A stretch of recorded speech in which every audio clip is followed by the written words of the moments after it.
China's latest study on 3I Atlas wasn't another observation. It felt like a verdict. The language in every translation carried the same weight, the kind that makes disbelief sound naive. Nothing about the object has changed, and yet everything has. You can hear it in the pauses, see it in the faces of those trying not to speak too soon. If this is what confirmation sounds like, what exactly have we been denying? And why does it feel like 3I Atlas has been waiting for us to catch up?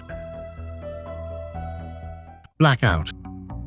On July 1, 2025, the Survey Telescope Network Asteroid Terrestrial Impact Last Alert System, ATLAS, in Chile, recorded an object designated 3I Atlas. That object would soon be confirmed as an interstellar comet, the third known to pass through our solar system, after 1, I Oumuamua, and 2, I Borisov. Important context: interstellar objects are bodies whose trajectories are unbound to the Sun, that is, their orbital eccentricity are greater than 1. This means they travel through our system once and leave, rather than orbiting repeatedly. Their speed and incoming direction mark them as having originated outside the solar system. Astronomers dedicated many telescope hours to observing 3I Atlas, measuring its brightness, tracking its coma, capturing spectra. This object moves rapidly. Estimates place its heliocentric speed at around 209,000 kilometers per hour. At a critical moment, roughly 36 hours in late September,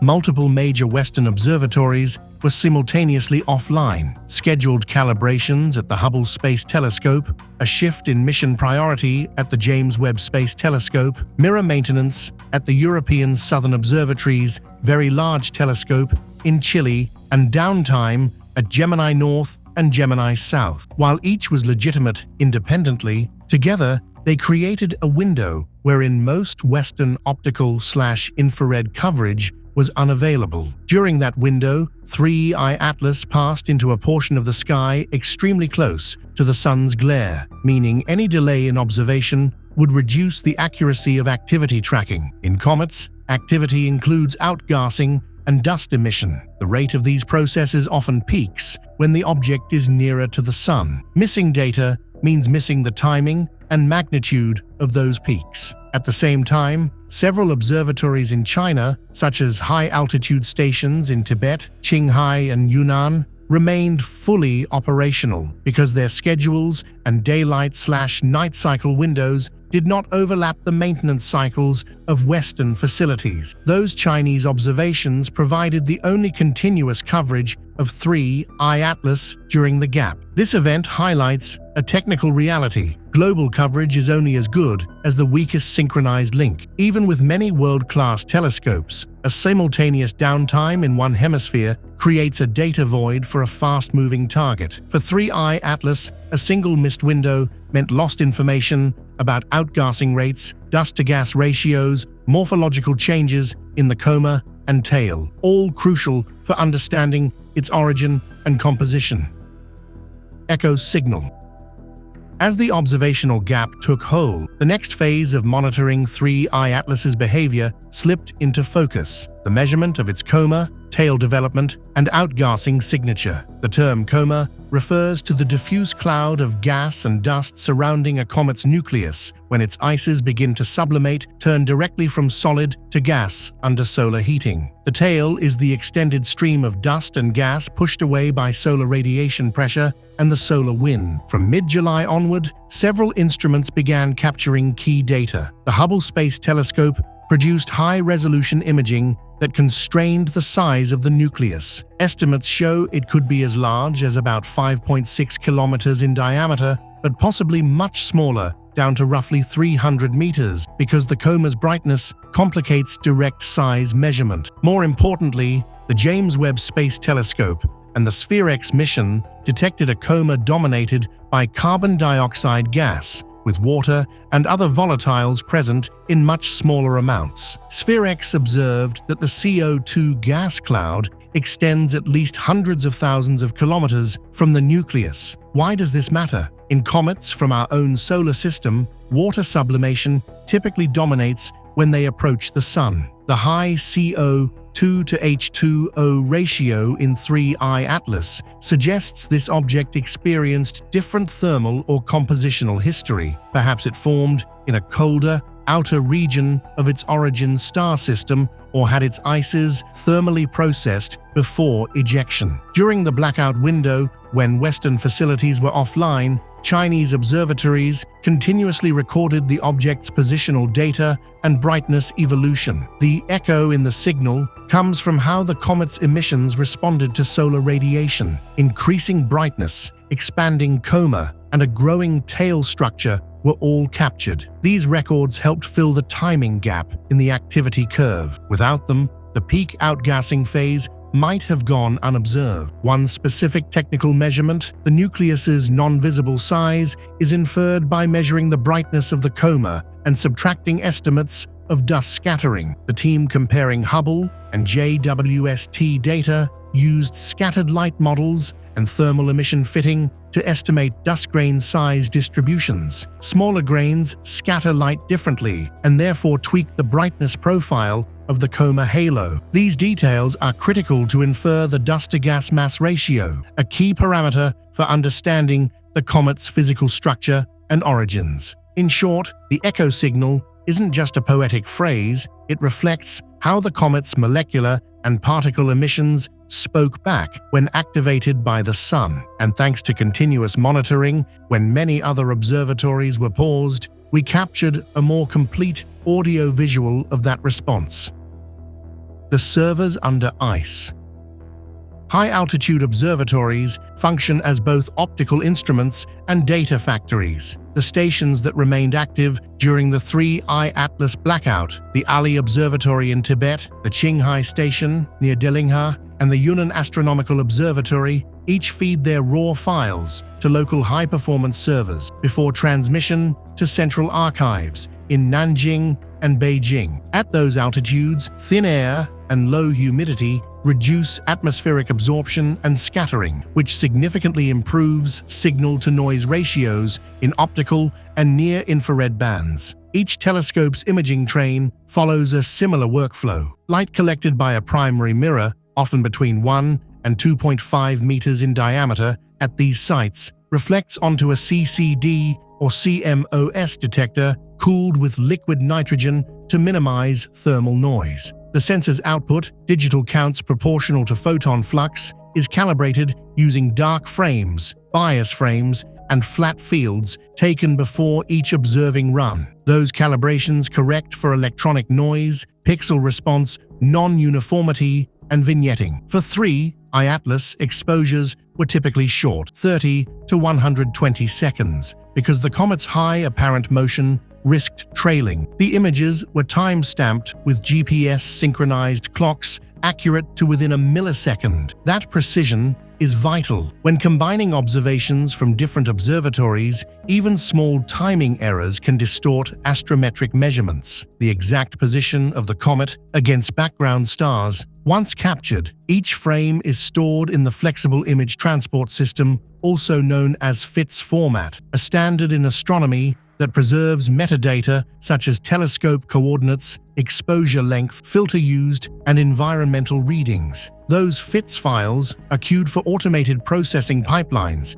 that perform background subtraction, star field matching, and centroid fitting, steps that allow scientists to extract both brightness and positional data. Cooling and power stability are constant challenges at these remote stations. Sub-zero night temperatures can drop below -20 degrees Celsius, so server racks sit in temperature-controlled enclosures with redundant power from diesel generators and photovoltaic backups. Fiber optic links transmit data to low-altitude centers for long-term archiving and cross-comparison with international catalogs like the Minor Planet Center. During the September blackout, this infrastructure kept operating without interruption. The Ali and Qinghai stations captured continuous sequences through 3 photometric filters, B, V, and R, which are used to calculate the comet's color index. Color indices indicate the composition and particle size of dust. For 3I 3I Atlas, the readings suggested unusually large, carbon-rich grains. By the time Western systems came back online, these Chinese servers had already compiled hundreds of gigabytes of images and spectra. The data were redundant, precise, and immediately usable for global astrometric updates. In essence, while half the planet's instruments rested, these mountaintop arrays acted as the heartbeat monitors of an interstellar traveler, steady, technical, and unbroken. Western silence. The blackout period that left 3I Atlas unobserved across most Western facilities wasn't dramatic, it was bureaucratic. Modern astronomy runs on scheduling algorithms called proposal queues. Each telescope divides its time into observation blocks assigned months in advance, balancing scientific priority, instrument maintenance, and funding commitments. When multiple facilities align maintenance or calibration cycles at once, coverage gaps appear. During late September 2025, that's exactly what happened. Hubble entered gyroscope realignment, a procedure to ensure its pointing accuracy remains within a tenth of an arc second. JWST switched instruments from its near-infrared camera to the mid-infrared instrument, a change that requires thermal stabilization lasting over 24 hours. The Very Large Telescope paused for primary mirror cleaning. The process uses carbon dioxide snow and high-pressure nitrogen jets to remove microscopic dust that degrades reflectivity. Meanwhile, Gemini North in Hawaii and Gemini South in Chile rotated to scheduled planet search programs funded through international time allocation committees. The result, a 36-hour interval when no major Western optical or near-infrared telescope was pointed at 3I Atlas. Even survey systems that might have provided fallback coverage were restricted. The Pan-STARRS survey in Hawaii was imaging near-Earth asteroids with different filters, while the ATLAS asteroid terrestrial impact Last Alert System Network prioritized follow-ups on potential hazard objects. Radar facilities, such as the Goldstone Solar System radar in California, were unable to track 3I Atlas due to its distance. Its range exceeded Goldstone's detection limit of roughly 0.1 astronomical units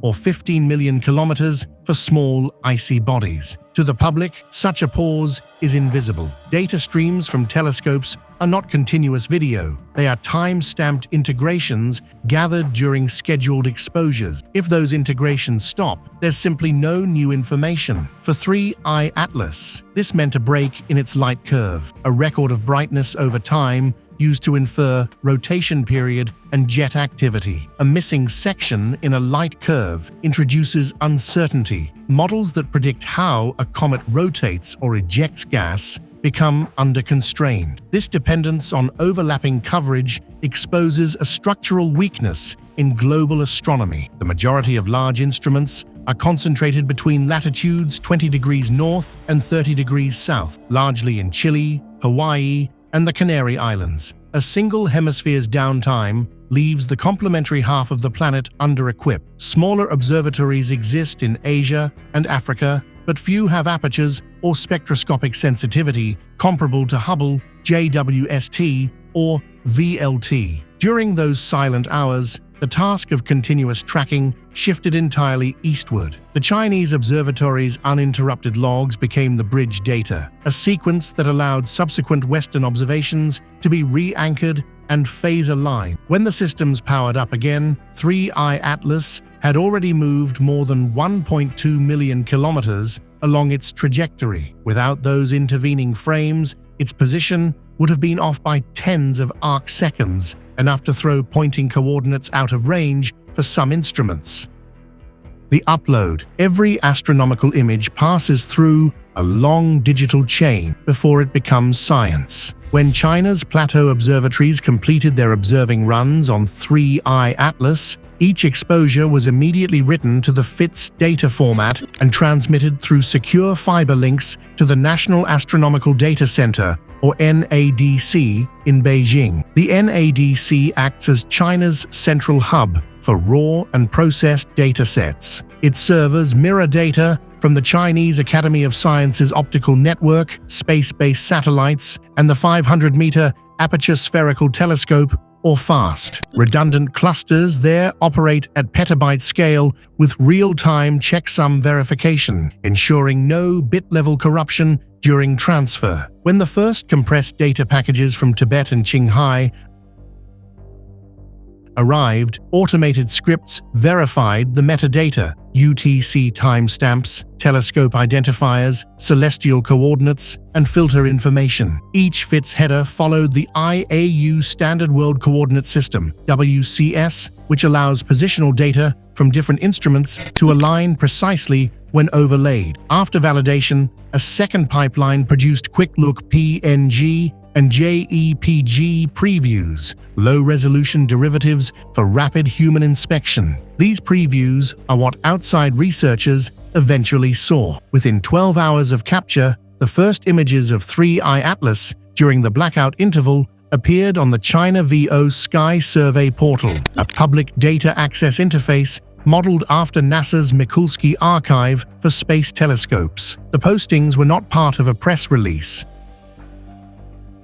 They were routine updates in the observatory's rolling archive, but to astronomers in other parts of the world, they represented the only new data available for that time span. Each frame carried measurable information. The centroid position of the comet's nucleus, the geometric center of brightness, was recorded to within plus or minus 0.2 arc-seconds. Using differential photometry, comparing the comet's brightness to nearby calibration stars of known magnitude, analysts could calculate that 3I Atlas had brightened by roughly 0.3 magnitudes over the gap period, indicating a modest but definite increase in activity. The data also revealed a slightly elongated coma extending sunward, suggesting a transient jet of gas and dust. The uploads underwent immediate cross-matching with global databases.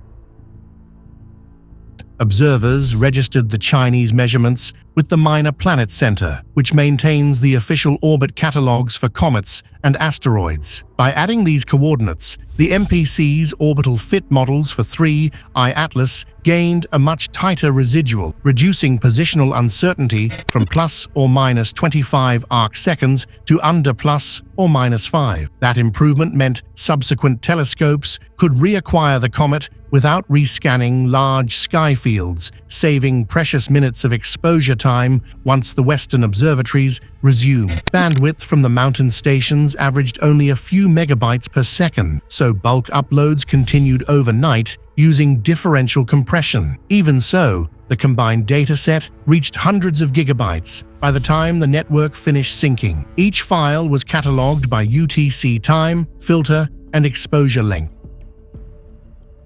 creating a continuous photometric sequence that spanned the entire 36-hour blackout. By the following morning, when JWST and VLT operations came back online, analysts everywhere were already referencing those Chinese uploads as the definitive baseline. Without any announcement or fanfare, a routine data transfer had quietly rewritten the official observational timeline of an interstellar comet. The instruments of trust. Every telescope image becomes valuable only after its calibration and verification, the steps that turn raw photons into scientific truth. Calibration aligns an instrument's readings with known physical standards. Verification ensures those calibrated results are reproducible by other teams. Without these processes, even high-resolution images can mislead. For the 3I Atlas dataset, the first question was compatibility. Western observatories use unified data reduction frameworks such as the ESO reflex pipeline or NASA's AstroDrizzle, while many Chinese facilities operate custom-built systems written in Python or IDL. To merge both datasets, engineers must reconcile differences in wavelength calibration, flat field algorithms, and photometric zero points. A zero point is the brightness reference that converts a digital count on a CCD into an actual astronomical magnitude. If two telescopes define it differently, the same object can appear brighter or dimmer in combined analysis. Chinese teams applied standard Landolt photometric sequences, a grid of calibration stars whose magnitudes are precisely known to anchor their measurements. Matching these to Sloan Digital Sky Survey or SDSS stars allowed cross-conversion into the widely used AB magnitude system, ensuring direct comparability with Western datasets. Spectroscopic data underwent wavelength calibration using internal hollow cathode lamps that emit known spectral lines, usually thorium-argon or neon. Residual wavelength errors stayed under 0.05 nanometers, well within international tolerance for small-body spectroscopy. Next came astrometric alignment. By fitting the comet's position against background stars from the Gaia DR3 catalog, researchers achieved sub-arc-second accuracy. Astrometry matters because any error propagates directly into orbital model. The updated orbit derived from Chinese data improved the FIT's mean residual to below 0.2 arc-seconds, about 1,000th the apparent width of the Moon. That precision confirmed that 3I Atlas remains on a hyperbolic trajectory, eccentricity approximately 1.19, verifying its interstellar origin. Data integrity required independent replication. The National Astronomical Observatories of China, NAOC, invited cross-checks from the Hong Kong University of Science and Technology and the National Central University in Taiwan. Each team processed the same FITS files with different software to test reproducibility. Their brightness and positional measurements agreed within stated uncertainties, strengthening confidence in the results. For international collaboration, metadata describing the calibration pipeline, software version, bias frame ID, temperature, seeing conditions, was published alongside the files. This transparency aligns with IAU and MPC standards, which specify that observational submissions must include enough contextual data for third-party validation. Without such disclosure, even genuine observations risk being discounted. The politics of aperture. In astronomy, the word aperture has a literal meaning, the diameter of a telescope's primary mirror or lens, which determines how much light it can collect. A wider aperture gathers more photons, increases image resolution, and allows detection of fainter objects. But aperture also carries a symbolic weight. It represents access, funding, and national capacity. The story of 3I Atlas exposed how unevenly those apertures are distributed across the planet. Of the world's 30 largest optical telescopes, those with mirrors greater than 6 meters, over 2/3 are located in the Americas or operated through Western consortia such as the European Southern Observatory, ESO, and the WM Keck Observatory. China's facilities are smaller in diameter, typically between 2 and 4 meters, but their strength lies in automation and geographic coverage. Multiple mid-sized telescopes operating in parallel can match and sometimes surpass the effective observing cadence of a single giant instrument. The continuous tracking of 3I Atlas during the Western downtime demonstrated that capability in practice. Large telescopes are optimized for depth. They can observe extremely faint targets, but they sacrifice time coverage because of oversubscribed schedules. Smaller systems, such as those in China's Ali and Qinghai networks, are optimized for duty cycle. They can observe the same target continuously for long stretches because their observation queues are shorter. For transient or fast-moving objects, duty cycle often outweighs raw aperture. 3I Atlas moved nearly 35 arc-seconds per hour across the sky during the blackout period. A delay of just 1 hour meant its apparent position shifted by almost a full field of view in a high magnification instrument. Funding models magnify this difference. Large consortia allocate observing time through annual proposal cycles graded by peer review committees. Smaller national facilities often operate on rolling schedules, allowing immediate response to unfolding events. The Chinese telescope network's ability to pivot so quickly came from its robotic scheduling software, derived from the Chinese Small Telescope Array CSTAR algorithms originally developed for Antarctic operations at Dome A. These systems evaluate weather, target altitude, and sun angle in real time, automatically reassigning observation slots to available telescopes. From a data perspective, aperture also governs signal-to-noise ratio, or SNR. SNR equals n sub p, divided by the square root of n sub p, which is approximately equal to the square root of n sub p. Doubling the mirror diameter increases light collection by a factor of 4, but the same improvement can be achieved through longer integration if the sky remains clear and stable. During the 3-eye Atlas gap, China compensated for smaller apertures by stacking hundreds of short exposures, co-adding them through statistical averaging to reach an effective SNR equivalent to that of an 8-meter telescope. The lesson extends beyond equipment. Aperture, in the political sense, is the width of participation, the number of nations capable of independent sky access. When only a few control the largest mirrors, data flow follows funding rather than need. 3-eye Atlas showed that capacity distributed across many smaller telescopes can rival concentration in a few giant ones. In astronomy, as in governance, aperture is power, but it is also opportunity. That's it for today. Let us know your thoughts in the comments down below. Don't forget to like and subscribe for more space content.